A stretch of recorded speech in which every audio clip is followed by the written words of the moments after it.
एक प्रसंग है, एक भक्तानी और उसका लड़का सत्संग में आते हैं। सत्संग में जब पहुंचते हैं तो महापुरुष सत्संग कर रहे होते हैं, वो सत्संग सुनने बैठ जाते हैं।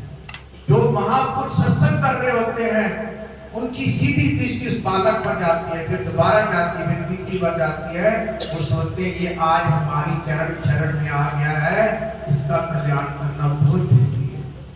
सत्संग की समाप्ति के बाद उस बालक को अपने पास बुलाते हैं, उसको एक 50 का नोट देते हैं।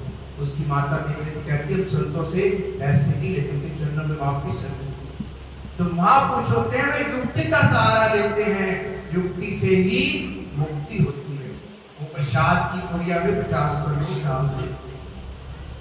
वो माँ और उसका बच्चा प्रसाद की पूरी लेकर जैसे ही सत्संग से बाहर आते हैं, उस बालक का स्कूटर के साथ एक्सीडेंट हो जाता है। तो उसकी माँ जोर जोर से रोने लग जाती है। हम तो दिल से सत्संग पर आए थे, आज हमारे साथ ऐसा क्या होगा, कौन सी हमारे से भूल होगी, हमने इतनी बड़ी सजा अपने बच्चे को चोट लग गई।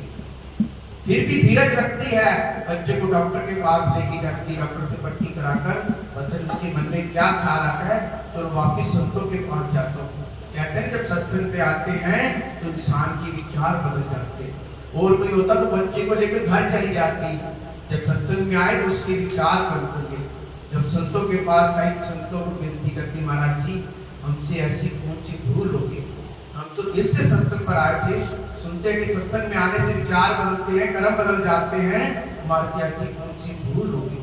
तो महापुरुषों ने वचन फरमाए, माई इसकी उम्र तो खत्म थी, हमें दुर्दाई मौज उठी, इस बालक के दरबार की खूब सेवा करनी है, इसको 50 साल उम्र दो। हमने तो इसको 50 साल उम्र दी।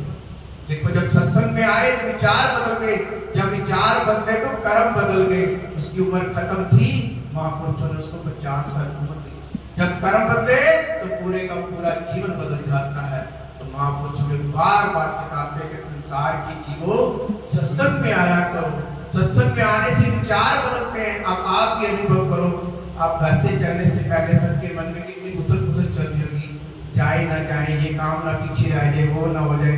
जब यहाँ पर आए, परमहंसों के दर्शन की, दरीज पर मत्था टेका, मुझे बाजी के दर्शन किए, तो विचार बदल गए ना। तो इसलिए महापुरुष बार बार इंसान को जगती प्रदान करते हैं, तो संसार के जीवों सत्संग में आए।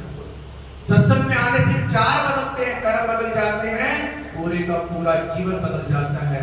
तो महापुरुष हमें बार बार आगाह कर रहे हैं कि जो श्री गुरु महाराज जी ने हमारे लिए भक्ति के 5 नियम बनाए हैं, उसकी पालना करो, खाओ पियो खुशियां मनाओ,